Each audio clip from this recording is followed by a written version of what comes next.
وسواء عليهم أنذرتهم أم لم تنذرهم لا يؤمنون إنما تنذر من اتبع الذكر وخشي الرحمن بالغيب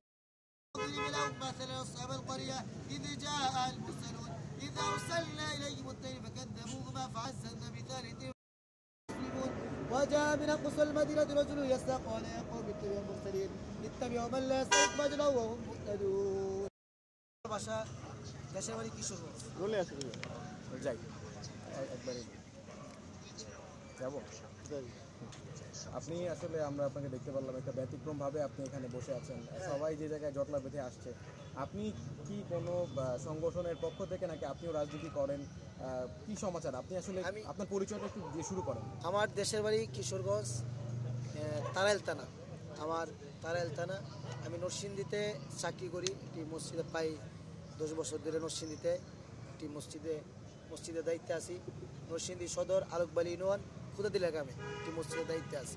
আর আমি রাজনীতিবিদ হিসাবে আমি বিএনপির সাথে জড়িত আমি উলামা দলের একজন কর্মী এবং আমরা দেখতে পাচ্ছি আপনি কোরআন শরীফ নিয়ে অনেকক্ষণ ধরে তেলাওয়াত করছেন আপনি এখন পর্যন্ত কয় খতম দিলেন এবং আপনার আসলে এখানে এই ইচ্ছাটা কেন এরকম ভাবে হলো আমার ইচ্ছাটা একমাত্র আমি খালেদা জিয়াকে আমি আমার বোঝার পর থেকে আমি তাকে ভালোবাসি এখন আমি জানি কোরআনের অনেক ফজিলত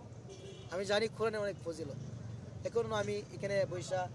সারাদিন আমি কোরআন শরীফ পড়লাম একটি খতম দিছি আমি এখানে বৈশা আর একটি খতম দিতেছি তাই আমি 2টি খতম দেওয়ার পরে ইনশাল্লাহ অপশন নিব তারপরে আবার শুরু করবো ইনশাল্লাহ এবার আমার নিয়ত আছে দেখা যাক কি পর্যন্ত আমি থাকতে পারি এখানে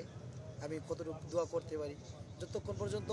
আমাদের বেগম খালেদা জিয়া এখান থেকে হাসপাতালে যতদিন পর্যন্ত থাকবে আমি ইনশাল্লাহ নিয়ত করছি এই জায়গায় আমি থাকবো আপনি মানে মূলত আমি তার জন্য এখানে বৈশাখ কোরআন খতম করে আমি দোয়া করবো আল্লাহর কাছে আমরা অনেকেই আসলে বাসা বাড়িতে হয়তো বা তার জন্য অবশ্যই দোয়া করতে হয়তো বাসায়ও পড়তে আমি বাসাও পড়তে পারতাম আমি বাসাও কিন্তু আপনি এখানেই কেন আসছেন আমি এখানে আসছি আমার এখানে আসছি আমি জানি না কোন সময় কি একটা খবর শুনি আমি তো তাকে ভালোবাসি হ্যাঁ এখন এই তার কাছে আইসা আমি পড়তেছি আর একটু মনে একটু শান্তি লাগতেছে এটাই আমার তার কাছে আইসা পড়তেছি এটা আমার মনে একটু শান্তি লাগতেছে আমি তার অনেক কর্মীদেরকে দেখতেছি অনেক এই হিসেবে আমার আরেকটু শান্তি লাগতেছে কখন আসছেন আমি এখানে আসছি 10টা বাজে 10টা থেকে এখন পর্যন্ত 2 খতম দিয়ে ফেললেন না 10টা থেকে আমি সারাদিন আজকে সকাল থেকে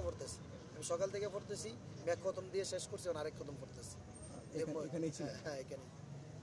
সকাল থেকে তো আর এখানে না সকাল থেকে এখানে থেকে 10টা থেকে বসছি 10টা থেকে বসছি আপনার বেগম জিয়া সম্পর্কে আসলে মানে চিন্তা ভাবনা কেমন ওনার তো প্রায় 80 বছর বয়স হয়ে গেছে বয়স্ক মানুষ আমি তাকে মানে আমার জানার মতে তিনি অনেক ভালো মানুষ আমি ভালো মানুষ যদি না হইতো তাহলে আমি একজন হাফেজ মাওলানা হয়ে আমি এই দলটা আমি কিভাবে সাপোর্ট করি আমি জানি যার যে মঞ্চে যে দল করুক আমার কোনো আপত্তি নেই কিন্তু আমি জানি আমার নেত্রী ভালো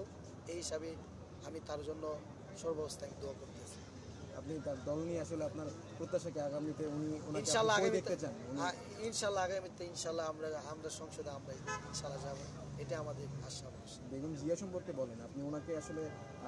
80 বছর বয়স হয়ে গেছে এই বয়সে তো আসলে সবাই আর দীর্ঘদিনের উনি আসলে অসুস্থ দীর্ঘদিন ধরে তিনি অসুস্থ জানি না মানুষের হায়াত মত আর পাওয়া যায় না কিন্তু আমরা চাই আরেকটা বার তিনি সুস্থ হইয়া সামনে যখন নির্বাচনটা আমরা 17 বছরের আগের হাসিটা যেন তার মুখে আমরা দেখতে পাই এই যে অতটুকু আমার আশা যে 17 বছরের আগের হাসিটা যেন তার মুখে দেখতে পাই অতটুকু আশা যেন আমি দোয়া করছি এবং সারা বাংলাদেশের মানুষের কাছে দোয়া চাই তার জন্য দোয়া করেন যেন আল্লাহ তাআলা আর কিছু হায়াত একটু বাড়ায় একটু আমাদের তেলাওয়াত করে শোনান আপনার বেগম জিয়ার জন্য আপনি আসলে আউযু বিল্লাহি মিনাশ শাইতানির রাজীম বিসমিল্লাহির রহমানির রহিম ياسين القرآن الحكيم إنك لمن المرسلين على صراط مستقيم تنزيل العزيز الرحيم لتنذر قوما ما أنذر آباؤهم فهم غافلون لقد حق قول على فهم لا يؤمنون إنا جعلنا في أعناقهم أغلالا فهي للأذقان فهم مقمحون وجعلنا من بين أيديهم سدا ومن خلفهم سدا فأغشيناهم فهم لا يبصرون وسواء عليهم أنذرتهم أم لم تنذرهم لا يؤمنون إنما تنذر من اتبع الذكر وخشي الرحمن بالغيب فبشره بمغفرة وأجر كريم إنا نحن نحيي الموتى ونكتب ما قدموا وآثارهم وكل شيء أحصيناه في إمام مبين واضرب لهم مثلا أصحاب القرية إذ جاء المرسلون إذا أرسلنا إليهم الطير فكذبوهما فعززنا بثالث فقالوا إنا إليكم مرسلون قالوا ما أنتم إلا بشر مثلنا وما أنزل الرحمن من شيء إن أنتم إلا تكذبون قالوا ربنا يعلم إنا إليكم لمرسلون وما علينا إلا البلاغ المبين قالوا إنا تطيرنا بكم لئن لم تنتهوا لنرجمنكم وليمسنكم منا عذاب أليم قالوا طائركم معكم أئن ذكرتم بل أنتم قوم مسرفون وجاء من أقصى المدينة رجل يسعى قال يا قوم اتبعوا المرسلين اتبعوا من لا يسألكم أجرا وهم مهتدون وما لي لا أعبد الذي فطرني وإليه ترجعون أتخذ من دونه آلهة إن يؤذن الرحمن بدون لا تغني عني شفاعتهم شيئا ولا ينقذون إني ذل في ضلال مبين إني آمنت بربكم فاسمعون قيل ادخل الجنة قال يا ليت قومي يعلمون بما غفر لي ربي وجعلني من المكرمين وما أنزلنا على قومي من بعد من جود من السماء وما كنا منزلين إن كانت إلا صيحة واحدة فإذا هم خامدون يا حسرة على العباد ما يأتيهم من رسول إلا كانوا بيستهزئون ألم يروا كما أهلكنا قبلهم من القرون أنهم إليهم لا يرجعون وإن كل لما جميع الذين محضرون وآية لهم الأرض الميتة أحييناها وأخرجنا منها حبا ومن